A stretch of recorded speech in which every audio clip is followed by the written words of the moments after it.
Clare Skinner is an emergency physician who works in suburban Sydney. She is on a gazillion committees, in her own words. In her spare time, she writes stories, plays music, makes what she describes as bad art, we'll pursue that first, and hangs out with her partner and kids.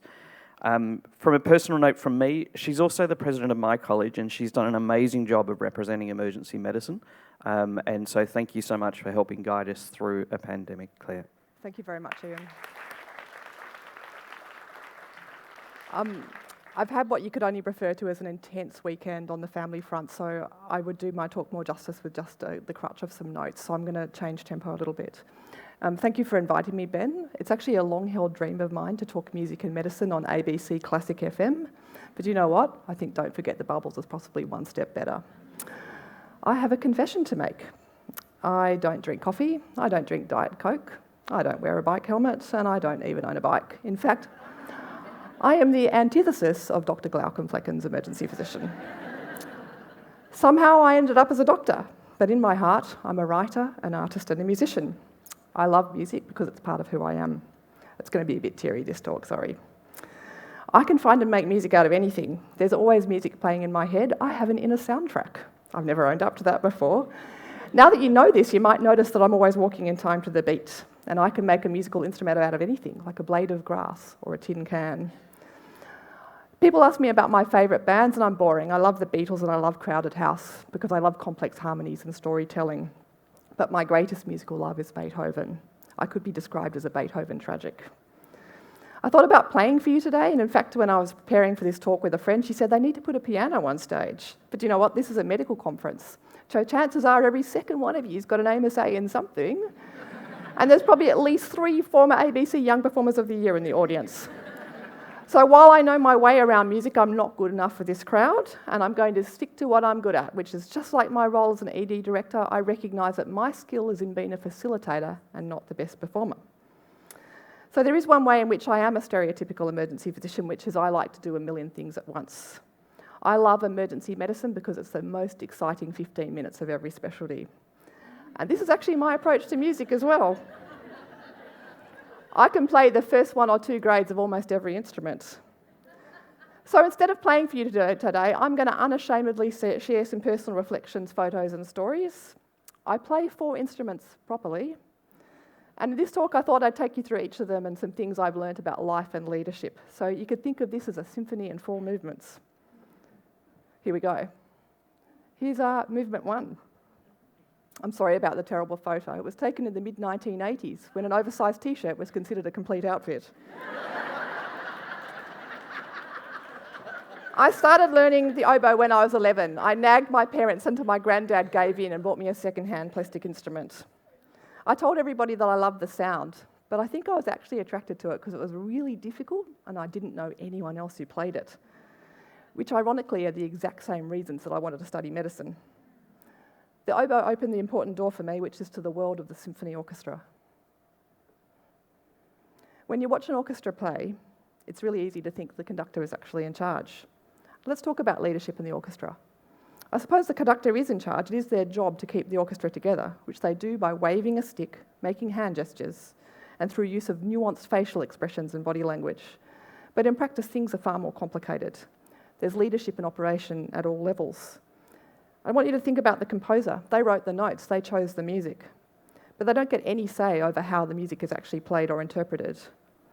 And then every instrumental section has a leader. So the most famous of these is the concertmaster, who's the leader of the first violins. The players in each section look to their leader for guidance about how to stay together in time, in tune, and in style. Musicians pick up cues, visual and auditory cues from the players around them about things like when to come in after a rest, or how loud or soft to play, or how the grace note fits in. I don't think we think about those cues enough when we think about leadership in other ways. Just like the health system, there are chronic tensions at play in the orchestra. It is really difficult for a large group of musicians to play together. So I want to think about a couple of these. Let's think about tuning, or what we musicians call intonation. It's actually really complicated. So if you don't play an orchestral instrument, you might actually think that playing a few seconds of concert A at 440 hertz at the start of a concert is enough to actually keep the orchestra in tune. But The reality is that every single musician in the orchestra has to change the pitch of every note they play. The winds do this through their lips and through breath control, and the strings, they adjust their fingers. Every instrument has different tendencies towards playing sharp or flat, which are affected by the weather and how cold or warm the instrument is. So just to give you an example, the upper register of the oboe tends flat, the upper register of the clarinet tends sharp. It makes playing the famous duet in the Unfinished Symphony by Schubert really hard to play. I have a recording of me playing this. I'm sorry, I'm going to boast here. This is one of my favourite moments. I played it last when I was 32 weeks pregnant with my daughter. I'm struggling to keep the long notes in tune. My diaphragm is tight and she kicks me beautifully in the middle. And that went out on ABC Classic FM. The room actually matters too. I think we actually know this from life, but depending on its size, its shape and its acoustic properties, the room has a natural note that resonates. And that may or may not match the key that the orchestra is trying to play in. Timing is really tricky too. Let's think about this for a tick. So the conductor indicates the beat with their baton. The musicians are all counting. Noise reverberates around the room. People are tapping their heads, nodding their heads, watching each other. Orchestras, you may not know this, orchestras have predictable tendencies to speed up or slow down.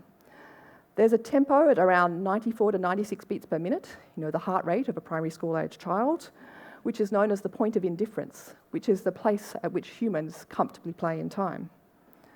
So I like to think of these tensions as a little bit like change management. So the orchestra, led by the conductor, has to work hard to overcome these natural tensions, in the same way that a workplace manager might have to work hard to overcome cultural inertia when they're introducing something new. So considering all of this, it's actually a miracle that 80 or so players can make music together at all. I actually think that the symphony orchestra is one of humankind's greatest achievements. A really good orchestra makes it look easy, but it's actually leadership and collaboration in action. So just a little bit more on the orchestra. What are the roles in the orchestra? Who's the most important player? What's the pecking order? Which is the most important section? There are a lot of string players. There's first and second violins, violas, cellos and double bass. The strings, they tend to play the most notes in the most bars. There are far fewer wind and brass players, but they tend to stick out. They give the orchestra shape and colour. As an oboe player, I always thought I was pretty important.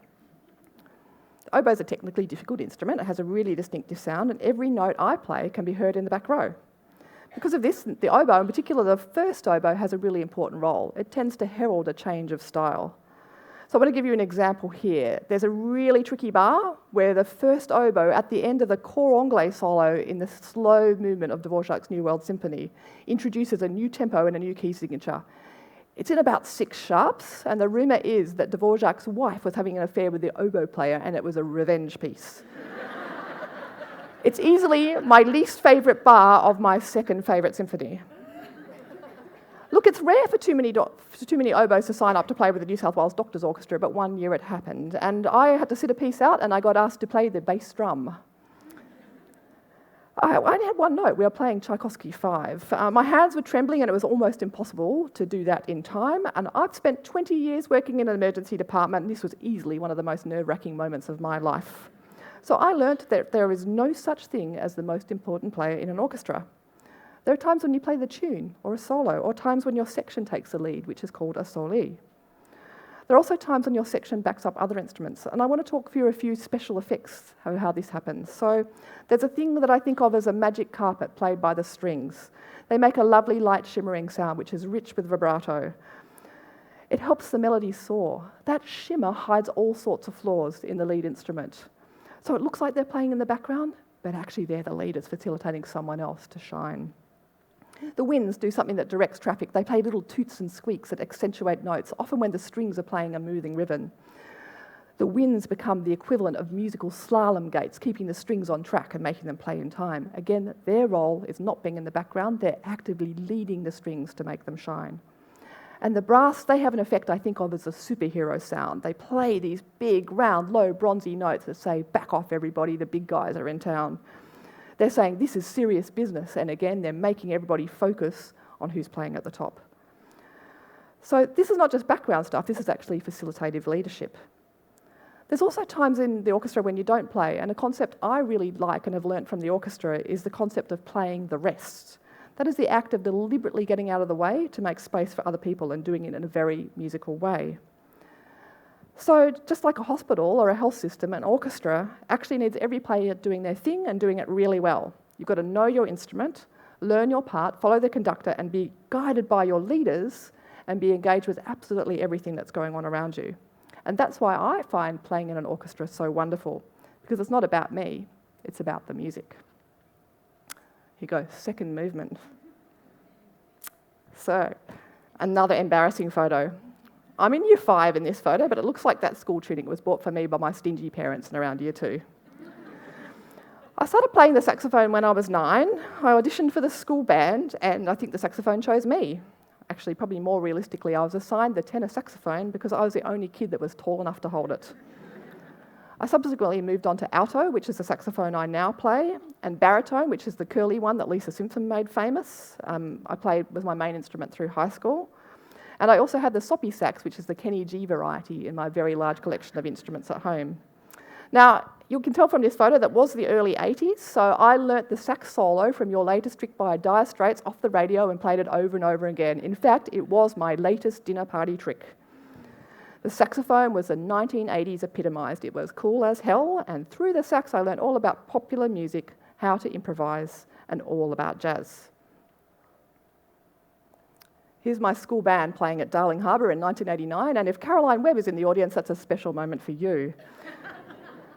So a jazz ensemble is a bit like a resus team. It's small, it's flexible, and there's absolutely nowhere to hide. Compared to an orchestra, a jazz ensemble looks chaotic and unstructured. From the outside, it looks like there's no obvious leader. But just like a good resus, the secret to a great jam is lots of preparation. You need to understand the first principles, speak the language, practice finely tuned teamwork, and know the official and unofficial rules. Improvisation is not as improvised as it seems. It is all about pattern recognition. You've got to know chords and scales, understand intervals, keys, and modes. In musical terms, jazz is type 1 thinking compared to classical music, type 2.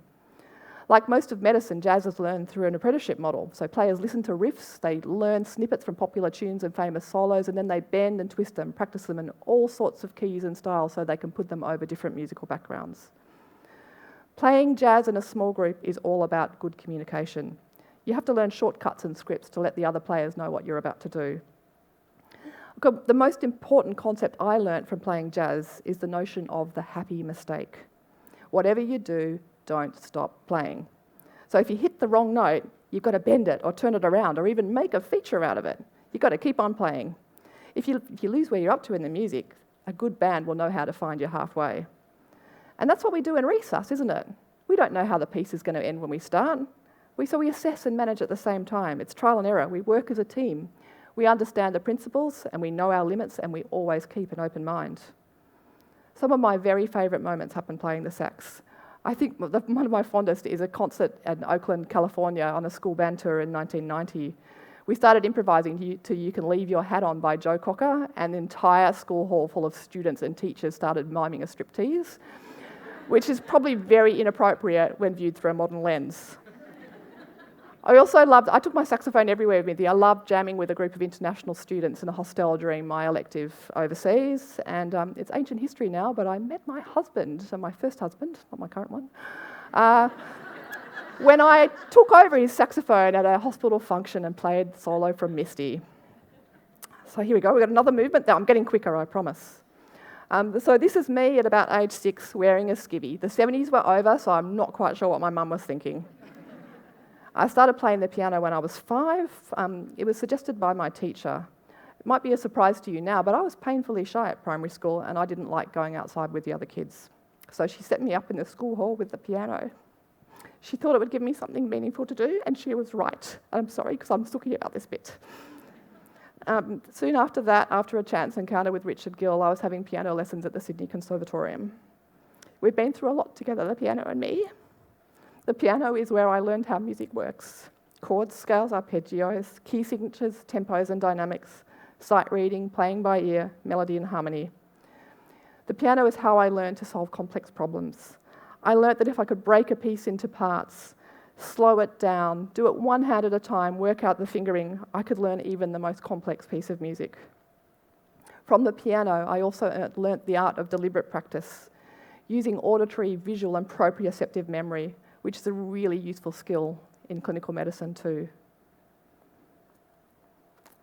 Here's my piano at home. It's right next to the kitchen. That's real life yesterday. The piano is also where I learn all about me. So I use the piano to understand and process my emotions. It's my well-being activity. Like some of my colleagues might swim, meditate, or do a fun run.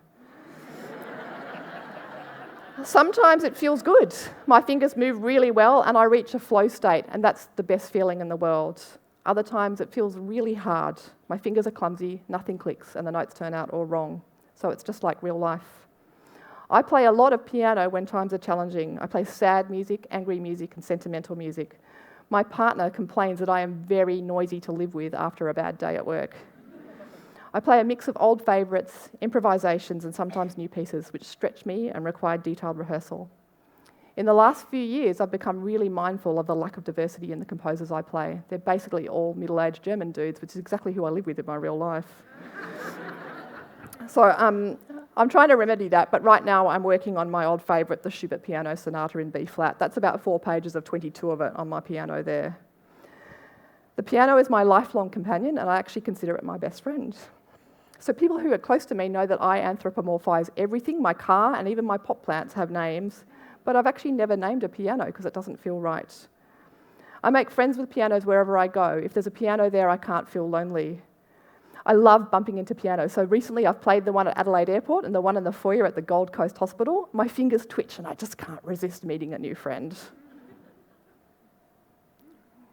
So this is the earliest photo of me singing. My mum calls this photo Angel, and my grandfather kept it in a leather-bound frame on his desk. I honestly believe that everyone can sing, and I think that everyone should use how to use their voice in an effective way, which doesn't mean it's easy.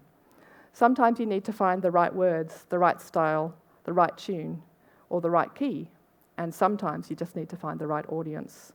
I think all of us need to get better at listening to a diverse range of voices. It's okay to sing for fun. You don't have to be a maestro. And our voices are most powerful when we sing together. I want you to think of the sound of people singing in a choir. It's one of the most loved and most revered sounds. If you're into that sort of thing, it always represents heaven or angels. It's magic. So I just want to share an important concept from the opera, the notion of fifth business. So most operas have 5 key roles. The soprano and the tenor are the leads. They're usually the romantic lovers. And the alto and bass, they're the supporters, and they're usually in the position of troublemaker. But if you think about it, there's always another major character, and that character is referred to as fifth business.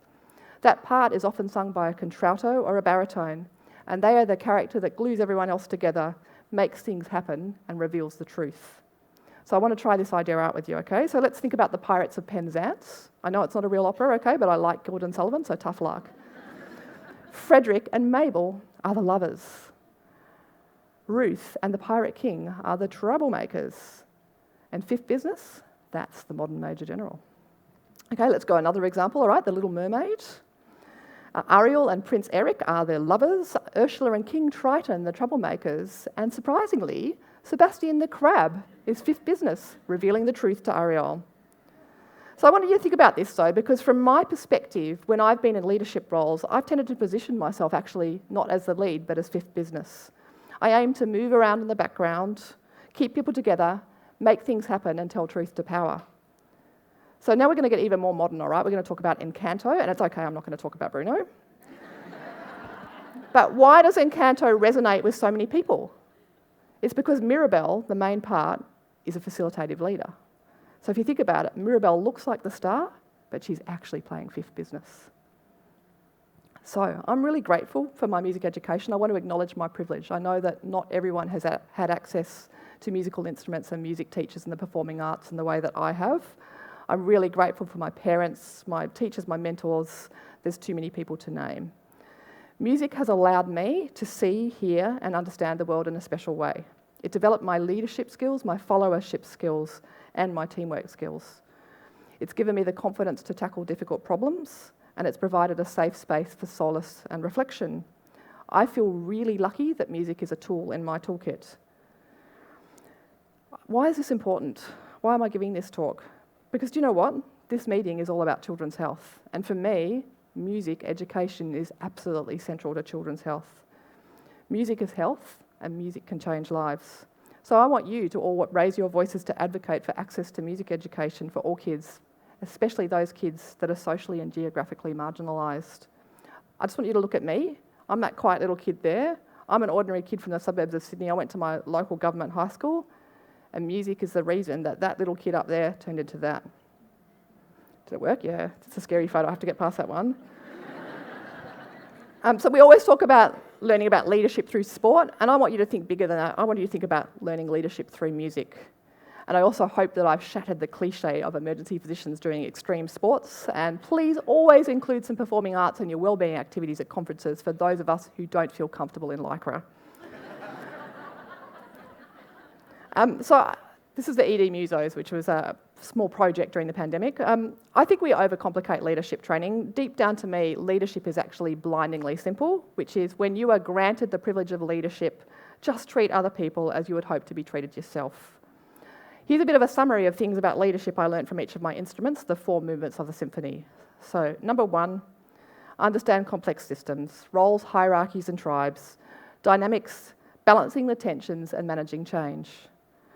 Second movement, know how to work in a team. Listen, look and feel. Interact with other people with empathy and respect.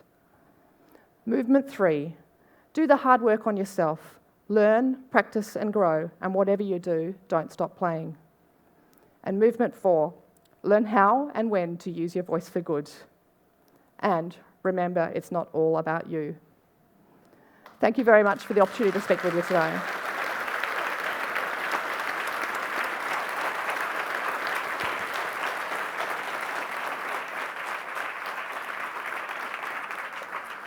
Thank you, Claire, for an amazing solo. I could see or sense, in an academic sense or an emotional sense, the foot tapping and head nodding of the audience as they played along with you. So thank you so much. I actually put every piece of music I referred to is on a Twitter thread I compiled at about 6:30 this morning. Ah, great. If I can heartily recommend the ED Musos version of Better Be Home Soon. And I gather one of the Finn brothers reached out to you with appreciation. Crowded house. I don't get reviewed by Neil Finn very often, so I wanted to stick it in the slides. So a great effort during a pandemic to put that together. Now, Eve, you do have a comment for us, I think? Yes, yeah. Well, you've inspired me to pick up my guitar that has been sitting against a wall for a little while. But more importantly, it sounds like if you want to give up emergency medicine, you could go on tour playing the pianos around Australia in hospitals. Specifically, the Bathurst-based hospital would like you to come and play in their foyer. So. Well, I'm going back to Canberra Hospital tomorrow, which is where I started my training, and I have a very close relationship with the piano in that auditorium from night shift many years ago, and I might have to go back and give it a tinkle. I think that sounds like a good idea. Are there any other questions from the audience? If there aren't, rather mischievously, I might ask, if you had to just concentrate on one instrument, and this may be something about Sophie's choice, which would it be? The piano. And why? The piano is the instrument because it's got everything. You can do melody and harmony. You can play every style. The piano is the instrument. But then you've got the voice, and I know Jenny sings, so I might have to bring her into the conversation. But honestly, the human voice is the best instrument of all. I'm not actually very good at it. I just sing alto in the background. But yeah, they're all wonderful, aren't they? I feel really lucky I've got all of this. Nishan, do you play anything? As these two do a solo tonight of a French punk. I can sing, and I can do a very good Bollywood song if you want. Yeah? I actually, there is a Bollywood song which my younger daughter went to sleep with when I used to sing for her.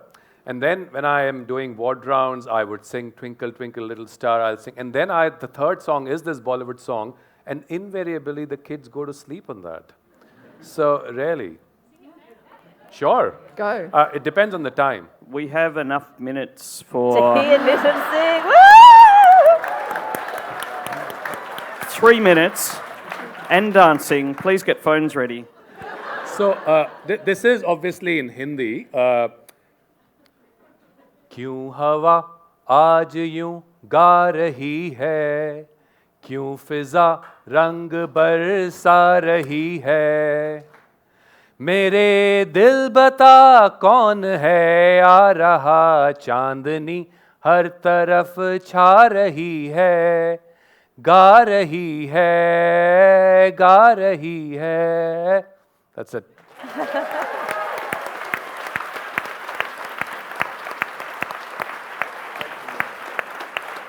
Thank you. Thank you, Neat, and also thank you so much for all of our speakers. One last round of applause for them all.